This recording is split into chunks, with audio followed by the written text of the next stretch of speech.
Right now, we're going to talk a little Guardians baseball, and let's bring in Mike Vorhies, our good buddy who wears a lot of hats in the old building, MLB Guards Cast. Welcome to the show, Mike. Good afternoon. How are you?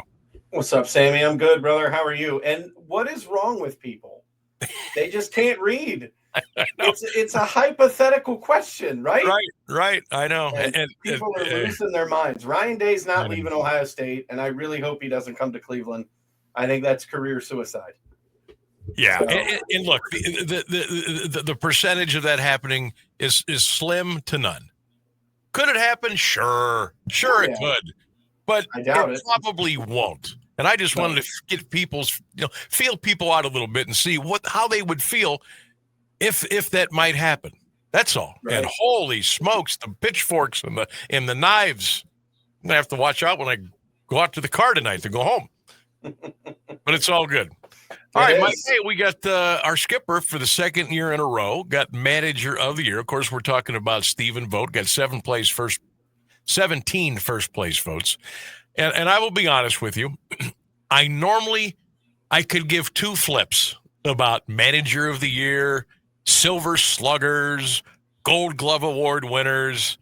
And I don't really care about that stuff. I care about winning a championship. But I will backtrack on this, and because of the situation that Stephen Vogt managed in and managed through, I thought it was a cool award for him to get with everything that was going on around him and with the team. Yeah, absolutely. I mean, hats off to Voter. We knowing what now some of this stuff that's coming out, and if he had to deal with that, and the fact that the team still rallied, still played their tails off, and made it into the postseason, he deserves to win Manager of the Year. Not saying that Schneider and Toronto didn't deserve it either. Right. He's a good second place winner, I guess. They lose the World Series, and he'll lose Manager of the Year as well. But I don't know. Like, Stephen Vogt has I have full confidence in this guy and what he's been able to do, taking a ragtag team of people that are highly unknown, except for maybe Jose Ramirez and Stephen Kwan and a couple others. But what else? He does need to win the big one, though. That needs to be added to his resume here real quick. And obviously, I think the voters looked at exactly what you talked about. I think they looked at, okay, wow, what you had to go through with Clase and Ortiz. Not only just the nonsense of it, but the fact that you didn't have their services on the mound when they were good, when they were trying to be good. You didn't have that anymore, so you had to find other guys to eat innings and get out of some high leverage situations. The voters also, I think, looked at the ridiculous payroll that he was working with that organization and how he got them to come together for the common good and at least get to the postseason. I think they looked at the fact that they were back 15-plus games, and he got them to where he got them. I think that all comes into play. Agree? Absolutely. I think what you just said, coming back from being 15 and a half down, I mean, if that doesn't get you Manager of the Year, I don't know what would. What is his current contract status? How many years did we bring him on for? Was it a 3-year, 4-year, 5-year deal?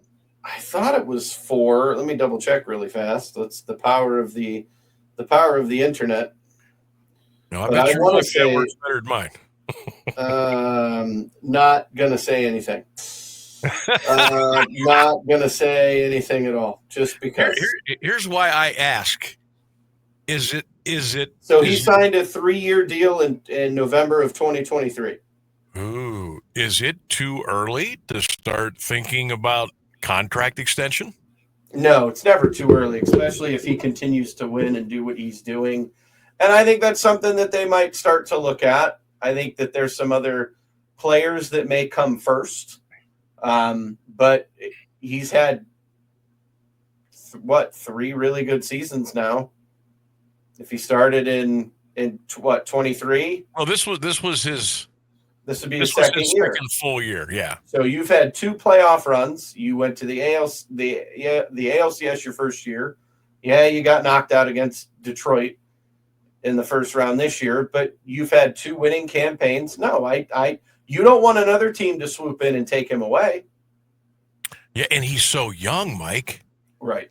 He's still a pup as far as managers. If you look at the longevity and tenure and the age of a lot of these guys in both the leagues, I mean, and he had the guy had just quit playing. He was a player, yeah. It just shows you how well he's been able to connect with these guys. I mean, the fans are slowly rooting for him now more so, than they were before. Mm-hmm.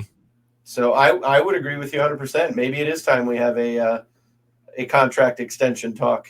I think at least sit down and talk with the man and see where he wants to go. And I mean, you don't want somebody else to come in. Next year's it.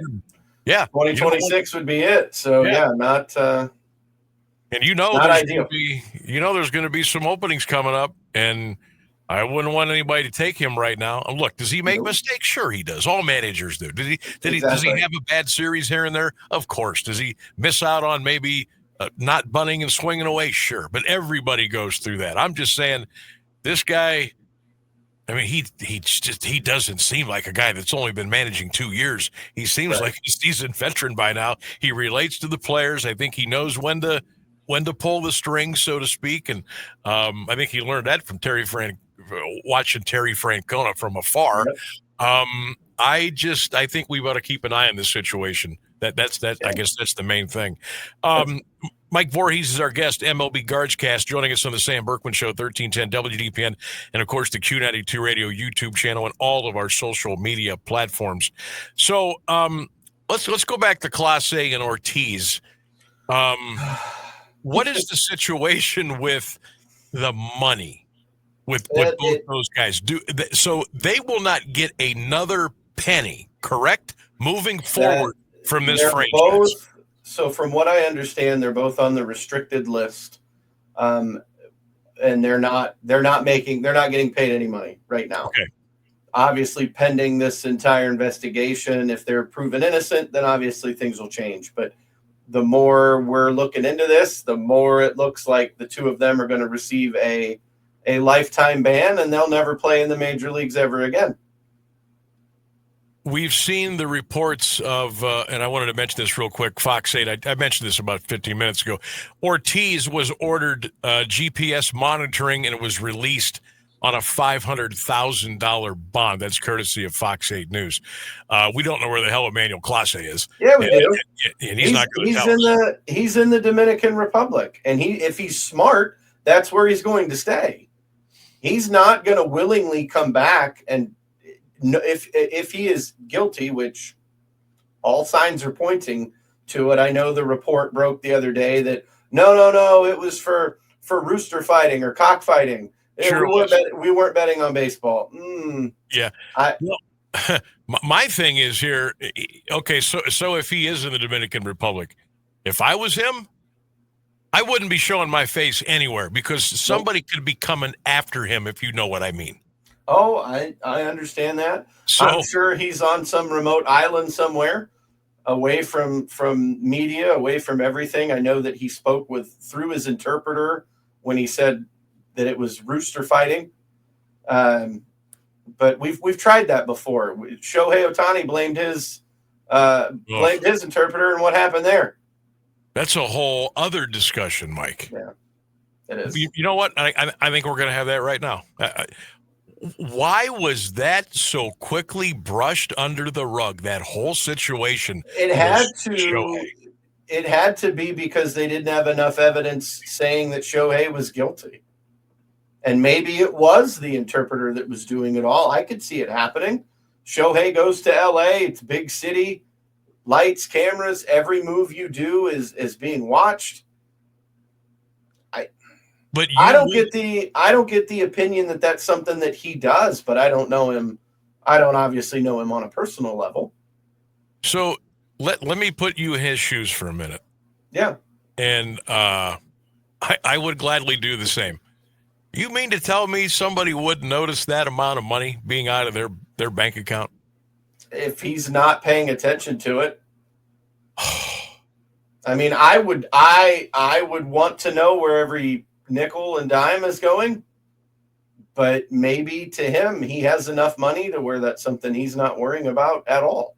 I mean, we're talking about hundreds of thousands of millions of dollars.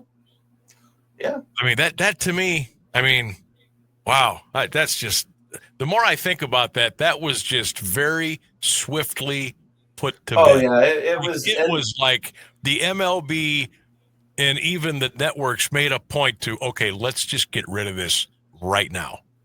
Yeah, well, because Shohei Ohtani is one of your golden boys. He's the one of the fast ponies, so to speak.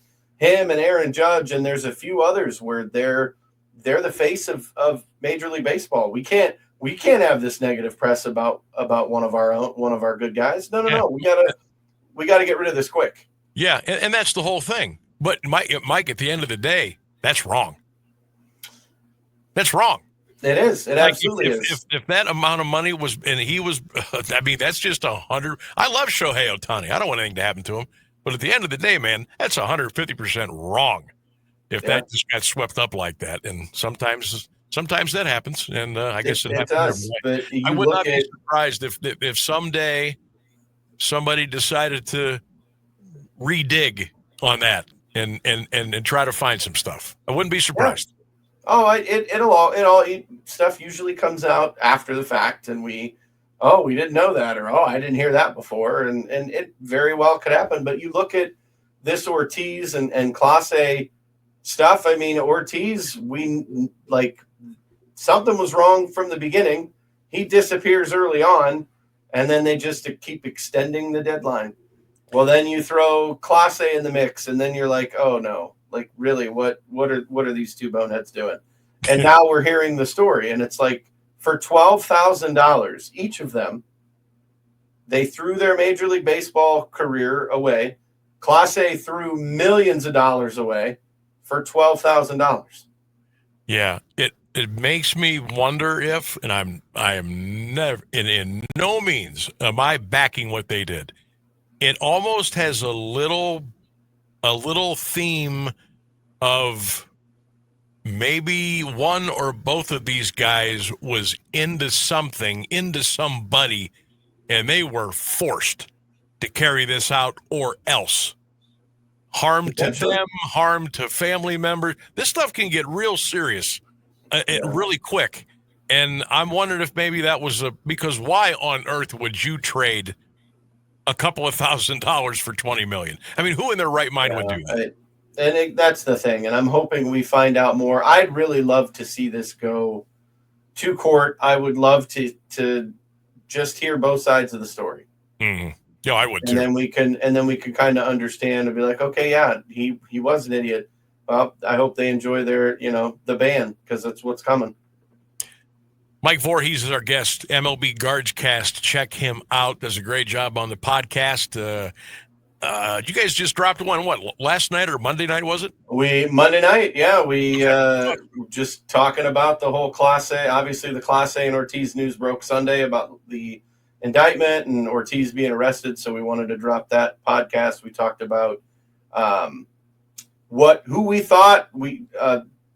Brian Shaw, my co-host, does a phenomenal job, broke down some free agents and kind of what their estimated value would be, talked about how we could potentially get one, if not two, players off of that list, and just something to try to make this team a little bit better.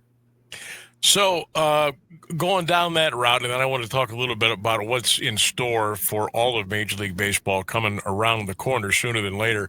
The hot stove is going to fire up here, and teams are going to be making deals, are going to be making moves. It could be a lot different now, knowing that there could be a lockout in the very near future. But if you're running the Guards right now with what you think you might have to work with financially, Mike, who are a couple of names in the field, at the plate, on the mound that you might take a look at? I know one guy I would love to see the Guardians swing a trade for, and that's St. Louis Cardinals, Brendan Donovan. He's that utility guy, so he kind of fits what the Guardians are all about, a guy that plays multiple positions.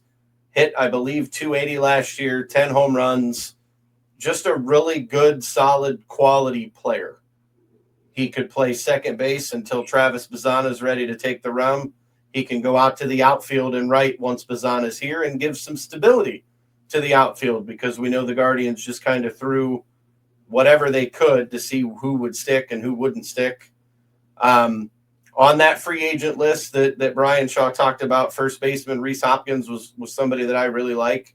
I think that he could provide some protection for Jose. You could bat him third, or you could bat him fourth right behind Jose, give somebody with some experience. Hopkins has been around a while. Luis Ariz was another name.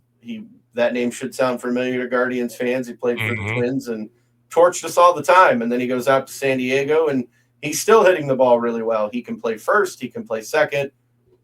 He could definitely help us too. Money-wise, it would make sense based on what his projected salary could be. He'd be a guy I'd look at. For pitching, I think our starting pitching is set. There's not really – I'd love maybe to bring back John Means, maybe on a little bit of a cheaper deal, see what he can do. But I think our five-man is set. I think we're going to need some help, though, on the back end. I think we're either going to need to go get a guy with some closing experience, or if you're going to give that job to Cade Smith, then you need to go out and get a very solid setup guy who can also take some of that heat off of Cade Smith. Mike, the guys that you mentioned, if you had to take a guess, what would we be looking at as far as dollars in I think taking players? What would they garner per year? If I remember right, I'm going to cheat and go look at our notes, because that kind of stuff I don't remember off the top of my head. But I think what it was. Because I'm trying to think. Would it be? So Ariz is projected at $14 million. Okay. And it looks like Hopkins is around the same. Okay, what about the Donovan you were talking about? Donovan we'd have to trade for because he's under contract with St. Louis, but they're kind of rebuilding. Yes. They are in a financial issue just like we were at one point or another. And so I think we could send them one of our plethora or two of our plethora of middle infield prospects, or maybe a pitching prospect to make that deal happen, because Donovan's really kind of a guy without a position right now with St. Louis. Mike Vorhies is our guest, MLB Guards Cast. Mike, you mentioned the name of Travis Bazzana, and he had some injury problems. I see that Nick Kurtz the other day was named the Rookie of the Year in the American League in an absolute runaway. We had a chance to draft Nick Kurtz. We didn't. We took Travis Bazzana. I guess let the second guessing begin. I mean, it is very early. It's very early, but man, number one pick, you want somebody that would have been able to come in and flourish. Yeah. Kurtz did that, and Bazzana just didn't. Well, he's yet to have his chance, and I think his time will come. Staying healthy is going to be key. That's something that we've dealt with Chase DeLauter for a long time. Chase DeLauter was that guy. He was going to be the next big thing, and injuries are part of the game, unfortunately. And they looked at all the metrics when they drafted Travis Bazzana. He fit a need. We needed a second baseman. We needed somebody with the tools that he brings. Very good defensively, a good arm defense. He can run, he can hit. He fits the bill for Cleveland. Yeah, would we have loved to see him here and play 100 games with the Guardians and give Nick Kurtz a run for Rookie of the Year? Yeah. Unfortunately, Kurtz had a phenomenal season. Oh, he was incredible. That kid is really good. I'm interested to see, can he do it again in the sophomore year? Can he?